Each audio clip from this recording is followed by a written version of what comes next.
Hello friends and welcome you all on my channel. तो friends, अगर आपको ये स्टोरी और मेरी एक्सप्लेनेशन पसंद आ रही हो देन प्लीज़ वीडियो को लाइक और चैनल को सब्सक्राइब करना ना भूलें। Thank you.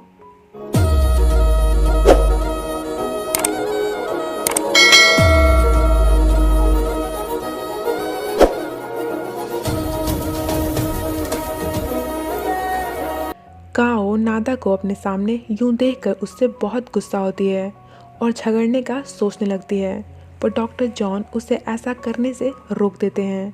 नादा अपनी हमशक्ल को देखकर बहुत कंफ्यूज्ड लग रही थी। इतने में रात उसके पास आता है, पर नादा उससे इस बारे में कुछ भी शेयर नहीं करती है। एंड फिर घर वापस आने के बाद नादा पुरानी बातों को याद करती हुई काफ़ी ज़्यादा परेशान लगने लग जाती है। वही बात है जिसमें सारे उसकी आइडेंटिटी पर क्वेश्चन कर रहे थे। अब तो इसे खुद भी खुद पर डाउट होने लग गया था। इधर डॉक्टर जॉन मिसेस वादी के अगेंस्ट एक वीडियो रिकॉर्ड करते हैं, ये कहते हुए कि जैसी वो बाहर से दिखती है वैसी बिल्कुल भी नहीं है, उनकी रियलिटी तो कुछ और ही है। दूसरे साइड दिन क्वान से नादा के टॉपिक पर बात करने की कोशिश करता है। क्वान सब कुछ जानते हुए भी उसे इस बारे में कुछ नहीं बताती, क्योंकि कहीं ना कहीं उसके डैड की इन सब में इन्वॉल्वमेंट थी और क्वान उन्हें हर्ट नहीं करना चाहती थी। नेक्स्ट डे नादा रात को ऑफिस जाने से पहले काफ़ी टाइट हग करती है, जैसे कि चाहती हो कि वो कहीं जाए ही ना। रात को भी थोड़ी वियर्ड वाली फीलिंग आ रही थी, सो जाते हुए उससे कहता हो जाता है कि तुम वो इकलौती लड़की हो जिसे मैं अपने पूरे दिल से पसंद करता हूँ। लेकिन फिर उसके जाते ही नादा काफ़ी ज़ोर ज़ोर से रोने लग जाती है। देन फिर थोड़ी देर बाद वहीं आती है जहाँ उसे रियल काओ मिली थी। काओ उसे ठीक से पहले तो ऊपर से नीचे तक देखती है, देन पूछती है तुम कौन हो और मेरा लुक क्यों लिया हुआ है। नादा कहती है तुम्हारी गाड़ी से मेरी एक्सीडेंट हो गई थी, जिससे मेरी पूरी मेमोरी चली गई और जब से मुझे होश आया है तब से सबने यही बोला कि मैं ही काओ हूँ। काओ कहती है तुम झूठ बोल रही हो, और रात का क्या उसे तुम पर बिल्कुल भी डाउट नहीं हुआ। नादा के फिंगर में इंगेजमेंट रिंग देखकर काओ को तो उस पर और भी ज़्यादा गुस्सा आ जाता है और ये पागल लड़की उस पर बिल्कुल ही टूट पड़ती है। नादा कैसे कैसे कर वहाँ से अपना जान बचाकर भागती है, पर काओ इतनी आसानी से उसे छोड़ने वालों में से नहीं थी। मुझे तो ये समझ नहीं आ रहा कि जब ये खुद दूसरों के साथ हर जगह फ्लर्ट करती फिर रही थी तब तो इसे कोई प्रॉब्लम नहीं थी, लेकिन अगर यही काम रात करे तो इसे खुजली मच रही है कि रात सिर्फ मेरा है, तुम उसे मुझसे नहीं चुरा सकती। वैसे भी कोई स्टूपिड ही होगी जो उसके जैसे मल्टी बिलियनर को जाने देगी। नादा कहती है मुझे उसके पैसों में कोई इंटरेस्ट नहीं है। हाँ, ये बात सच है कि मैं अपनी मेमोरी भूल चुकी हूँ, पर मेरे अंदर इतनी डिग्निटी ज़रूर है कि सब कुछ जानने के बाद अब तुम्हारी आइडेंटिटी अपनाकर उसका एडवांटेज तो नहीं लूँगी। मैं जो तुम्हारा है उसे तुम्हें रिटर्न करती हूँ। काओ कहती है काफ़ी समझदार लगती हो, लेकिन ये कैसे पॉसिबल है कि रात जैसा लड़का तुम्हारे साथ इतना टाइम एक्सपेंड करने के बाद तुम में और मुझ में बिल्कुल फ़र्क नहीं कर पाया। काओ को अचानक से उसकी पागलपंती का दौरा पड़ता है और वो नादा को हीट करने लग जाती है। इधर रात कब से नादा का कॉल ट्राई कर रहा था, पर वो अपना कॉल आंसर नहीं कर पा रही थी। देन उसका लोकेशन ट्रेस करने पर रात को उसकी और भी फिक्र होने लग जाती है। देन ये लोग टेंशन में उस लोकेशन पर पहुंचते हैं जहां उन्हें नादा तो नहीं पर उसका बड़ा फ़ोन ज़रूर मिल जाता है, जिससे यूँ ऐसे इस तरह से देखकर रात को उसकी और भी ज़्यादा फिक्र होने लग जाती है।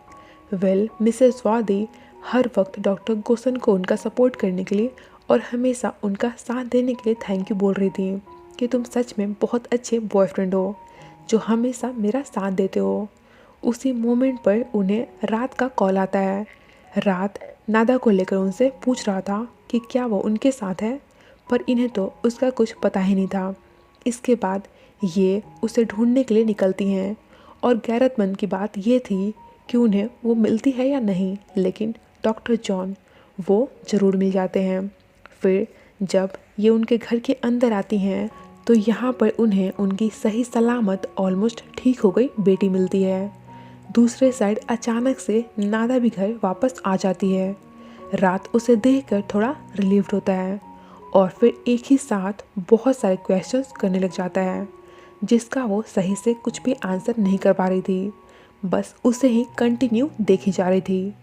इधर मिसेस वॉदी काव को देखकर फुल अपने केयरिंग मॉम वाले रोल में आ जाती हैं कि तुम कैसी हो, तुम्हें ठीक देखकर मुझे बहुत खुशी हो रही है, दिस दैट।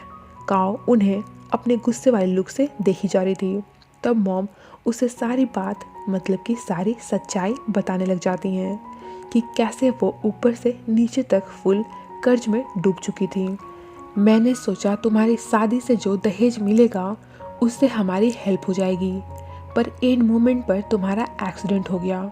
देन मेरे पास कोई दूसरा ऑप्शन नहीं बचा था सिवाय इसके कि उस लड़की नादा का प्लास्टिक सर्जरी कर उसको तुम्हारा लुक दे दूं, क्योंकि वो अपनी पूरी मेमोरी भूल चुकी थी और तुम कोमा में थे।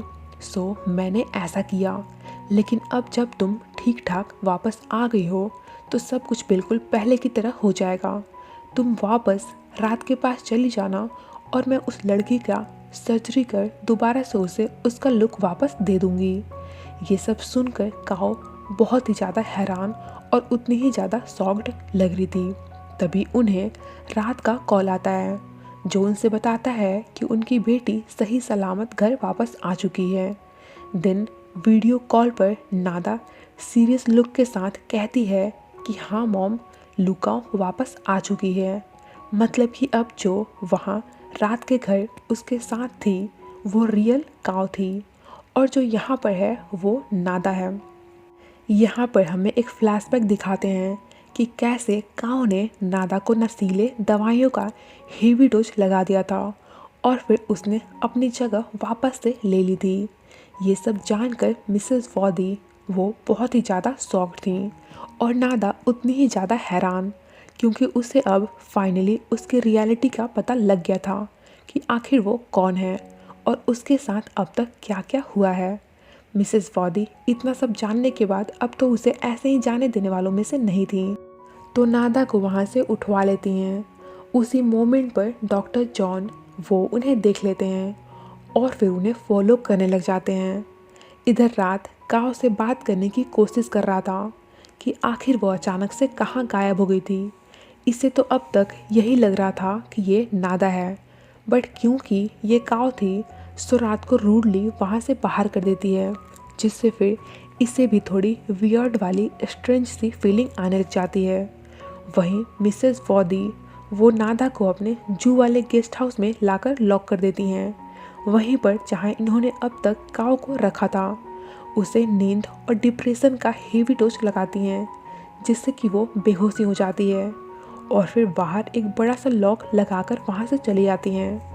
इतने में डॉक्टर जॉन भी वहाँ पहुँच चुके थे। दिन फिर वो अपना जुगाड़ लगाकर अंदर आ जाते हैं, पर पीछे से ये लेडी ये तो अभी तक वहीं पर थी। डॉक्टर जॉन को अपनी बातों में बहला फुसलाकर उनके पीठ पर एक बड़ा सा घातक वार कर देती हैं। बाकी सब तो ठीक है, बट कोई सिर्फ अपने स्वार्थ के लिए इतनी आसानी से किसी की जान कैसे ले सकता है। लेकिन इतने सब के बाद भी इनके फेस पर कोई अफसोस नहीं दिख रहा था। नादा ये सब कुछ देख ली थी, जो देखकर ये बहुत ज़्यादा डर भी गई थी।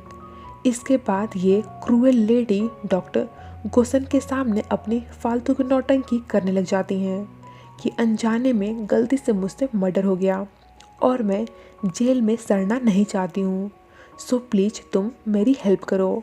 डॉक्टर गोसन इनका तो मैं क्या ही बोलूँ, ये प्यार में इतने ज़्यादा अंधे हो गए थे कि ना चाहते हुए भी इन्हें हर वक्त उनका साथ देना पड़ जाता था, वो भी अपना मन मार कर, लेकिन फिर भी ये उनका साथ ज़रूर देते थे।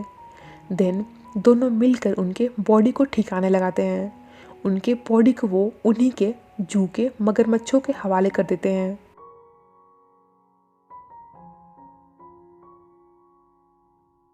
इधर नेक्स्ट मॉर्निंग से काव के साथ सब कुछ चेंज हो गया था वो देर सुबह तक सोने लग गई थी और खाने में भी वो चीज़ें बिल्कुल भी नहीं खा रही थी जो नादा काफ़ी चाव से खाया करती थी। इनफैक्ट कि रात के इंसिस्ट करने पर भी वो डिनाई कर देती है, जिससे रात का शक यकीन में बदल जाता है कि वो नादा नहीं बल्कि रियल वाली काव है जो अपने जगह पर वापस आ चुकी है। डैड कहते हैं हाँ पॉसिबल है कि काव के ठीक हो जाने पर उसकी मॉम ने उसे नादा के साथ स्विच कर दिया हो, लेकिन अब यहाँ सबसे बड़ी टेंशन की बात ये थी कि नादा वो कहाँ है और उसने मुझसे अब तक कोई कांटेक्ट क्यों नहीं किया। बेचारी नादा तो इधर एक जगह पर लॉक बिल्कुल बेबस और बेहाल सी पड़ी हुई थी। तभी डॉक्टर गोसन को वहाँ एक पेन ड्राइव मिलता है जिसमें डॉक्टर जॉन की रिकॉर्डिंग थी। वो मिसेस वादी की रियलिटी रिवील कर रहे थे, जो फिलहाल क्या था वो तो हमें नहीं बताते हैं, लेकिन ये सब देखकर डॉक्टर गोसन वो काफ़ी घबरा से कहते हैं और फिर जाकर उस पेन ड्राइव को सेफली कहीं पर छुपा कर रख देते हैं। आगे रात के हाथों एक सस्पिशियस पिक्चर लगती है जिसमें उनके साथ वाली लेडी के बारे में किसी को भी पता नहीं चल पा रहा था कि आखिर वो कौन है। रात अपने डैड से पूछता है कि शायद उन्हें कुछ पता हो। डैड कहते हैं ये फ़ोटो तुम्हें कहाँ से मिली, ये तो काफ़ी पुरानी है, ऑलमोस्ट 10 साल पुरानी। ये लेडी नाम थिफ है, मिसेस वॉदी की असिस्टेंट जो उनके काफ़ी क्लोज भी थी, बट अचानक से एक दिन उसने अपना जॉब छोड़ दिया और तब से पता नहीं कहाँ गायब हो गई। रात कहता है शायद उन्हें कुछ ऐसा पता लग गया होगा जो नहीं लगना चाहिए था। रात उसी लेडी के बारे में इंफॉर्मेशन इकट्ठे करने की कोशिश में लगा था कि तभी वहाँ पर काव आ जाती है, जिसे देखकर रात अपना काम बंद कर देता है, लेकिन उसके पीठ पीछे ये तो उसका वो सब कुछ चेक करने लग जाती है एंड फिर उस फोटो को भी देख ही लेती है। नेक्स्ट मॉर्निंग ये अपनी मॉम से मिलने आती है, जहाँ पहले तो काव उनसे बहुत आर्ग्यू करती है, काफ़ी गुस्सा होती है, लेकिन उसके ऑपोजिट ये ड्रामा क्वीन अपने सुपर ऑसम नौटंकी से उसे बहला फुसला कर अपने फेवर में कर लेती हैं। लाइक मैं तुम्हारी माँ हूँ और एक माँ को अपनी बेटी की फिक्र कैसे नहीं होगी।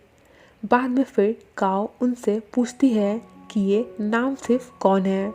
पहले तो ये इस नाम को सुनकर काफ़ी हैरान होती हैं कि तुम्हें उसके बारे में कैसे पता और क्यों पूछ रही हो। तब काव उन्हें बताती है कि रात उस लेडी को लेकर इंक्वायरी कर रहा है, अब आप मुझे बताओ कि वो है कौन।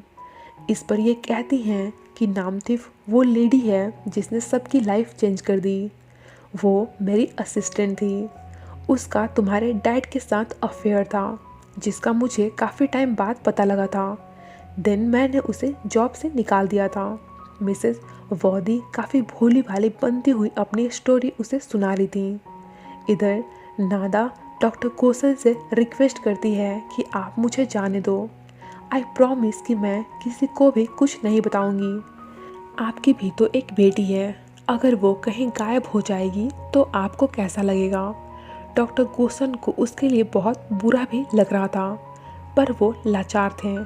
नादा रोती रहती है और रात को हेल्प के लिए याद करती रहती है, और यहीं पर ही हमारा ये एपिसोड भी एंड हो जाता है। इसका नेक्स्ट एपिसोड भी मैं जल्द ही आपके साथ शेयर करूँगी, और एपिसोड देखने में बहुत ही ज़्यादा इंटरेस्टिंग होने वाला है। तो फ्रेंड्स जल्दी मिलते हैं आपसे इसके नेक्स्ट पार्ट के साथ। Till then be happy, healthy and safe. Thank you so much for watching my explanation. Take care, bye.